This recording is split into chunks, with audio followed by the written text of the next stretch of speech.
I'm Ron Strickland.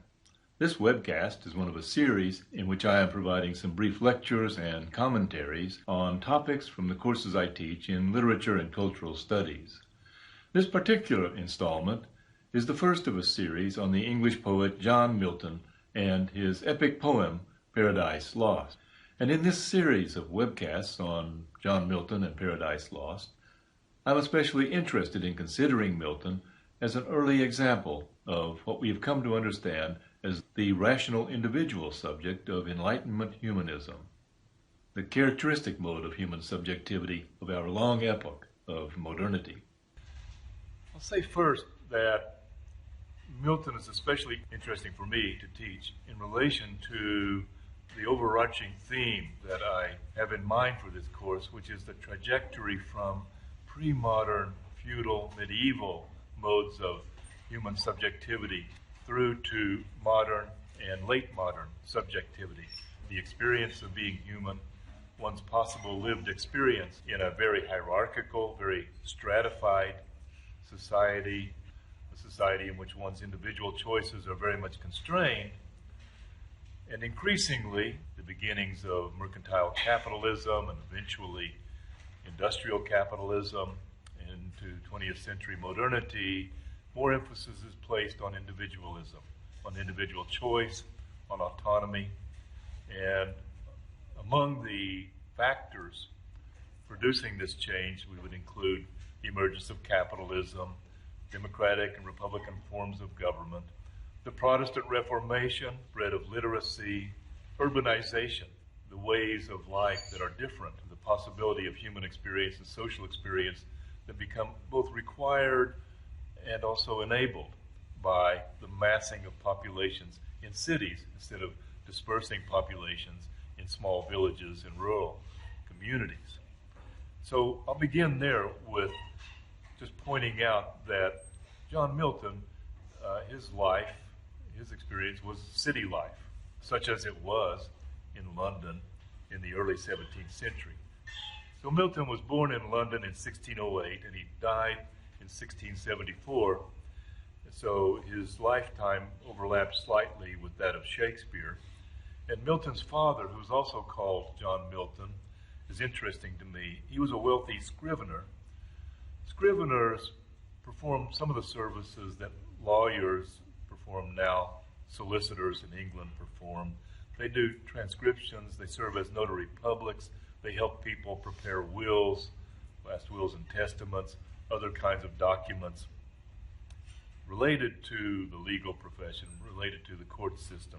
It was an important kind of business at a time when there was an explosion in commercial activity. So there was much greater need for contracts and much greater need for translations and transcriptions of legal documents than there would have been 200 years before, for example. So Milton's father was a self-made man in this context, but he had been disinherited by his own father, that's John Milton, the poet's grandfather, because he converted to Protestantism from the Catholic faith. And Protestantism in England at this time had a connection with radical politics. The transformation of England from a Roman Catholic country to a Protestant country began in an act of political contingency that had some consequences that must have been unforeseen. In the 1530s, Henry VIII needed to have a male heir to the throne in order to ensure the continuation of his dynasty. His queen, Catherine of Aragon, had had several miscarriages and a daughter, but she had yet to produce a male heir. Henry petitioned the Pope to have a divorce or an annulment. Divorces were illegal, but in certain cases exceptions were made. In this case, however, for political reasons, the Pope could not grant Henry an annulment. So Henry declared himself the head of the church in England, and along with his archbishop, devised a plan and a justification for setting his first wife aside. He then married Anne Boleyn. She produced another daughter, and Henry went through a succession of wives until he finally got his male heir to the throne. That was Edward VI, and Edward VI became king at 9 years old upon his father's death. Henry dies. Edward VI, after a few years, dies at 16 years old after playing tennis and catching a cough. His sister Mary becomes the queen. She becomes Bloody Mary because her reign is so intolerant toward Protestants. Then she dies, and the country is in crisis. There are some factions of the aristocracy who want to continue with another Catholic monarch, and some who see this as the chance to restore Protestantism as the official religion of the country.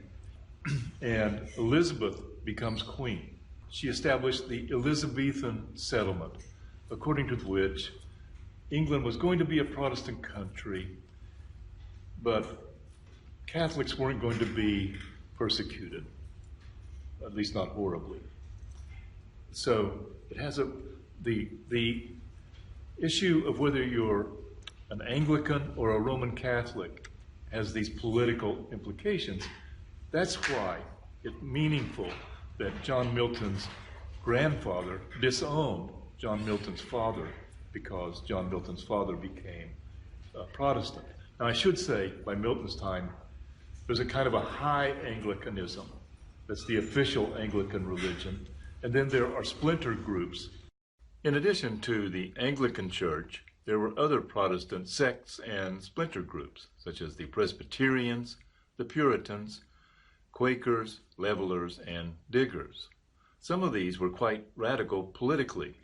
For example, Levelers and Diggers found no biblical justification for property ownership and the social class hierarchy.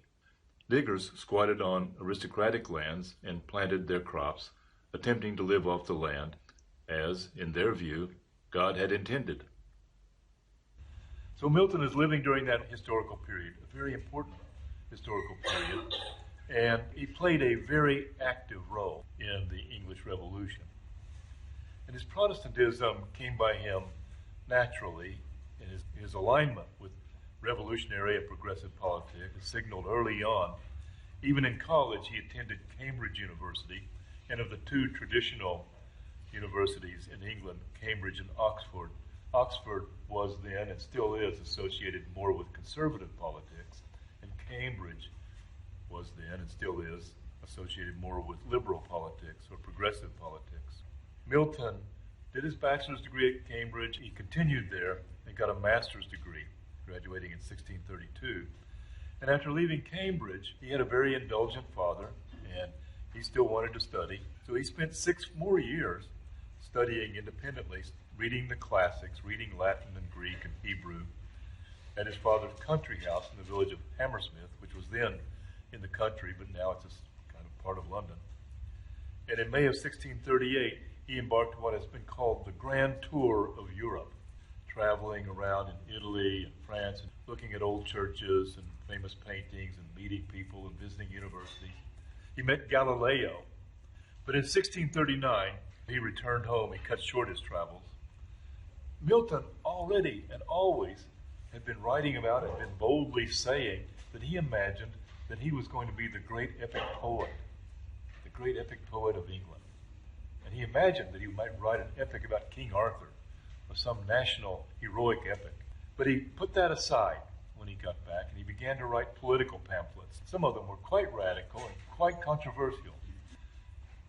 Of Reformation and on the reason of church government, Milton argues that the believer's understanding of God should be direct and unmediated by formal aspects of religion, including, of course, the interpretations of a priest, the church hierarchy, the liturgy of the church, even the High Anglican Church.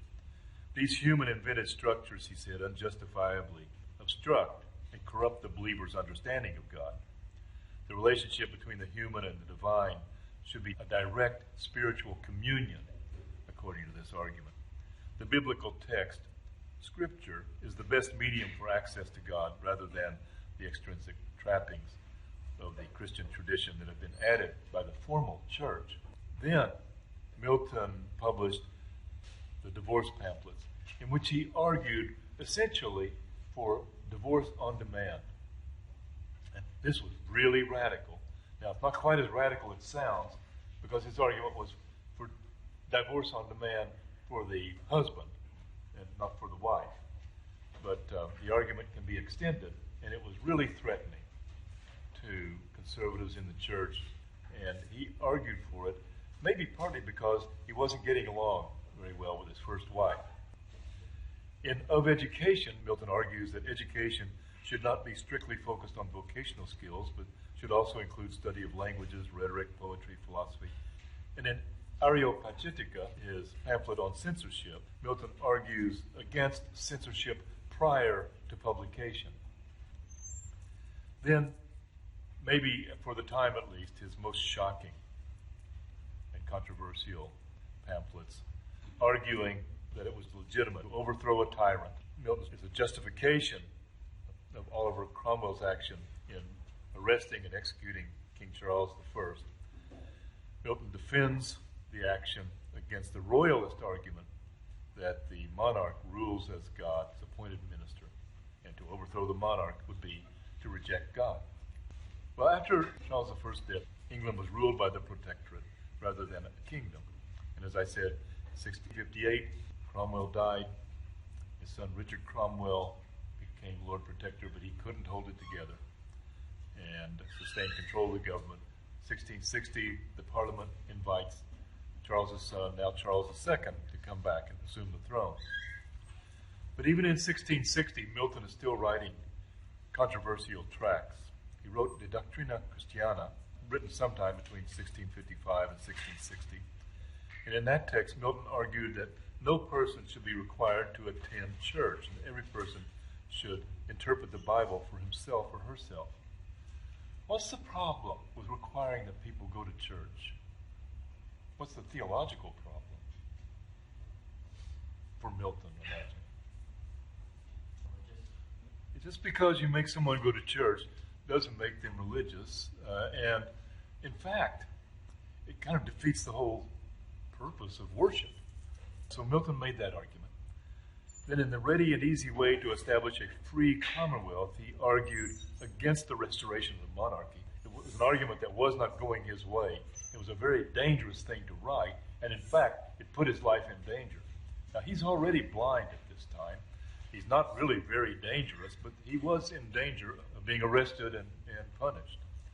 But he went into hiding, and pretty soon his friend and fellow poet Andrew Marvell, who had been a member of the Parliament as well, argued on his behalf and convinced the authorities that he wouldn't cause any trouble. And so Milton was able to come out of hiding. And arguably, he didn't cause any trouble. He turned himself then back to his task that he had envisioned from an early age of writing the great epic poem of England. So in the 1660s, Milton will write the three long poems for which he is most remembered today: Paradise Lost, Paradise Regained, and Samson Agonistes.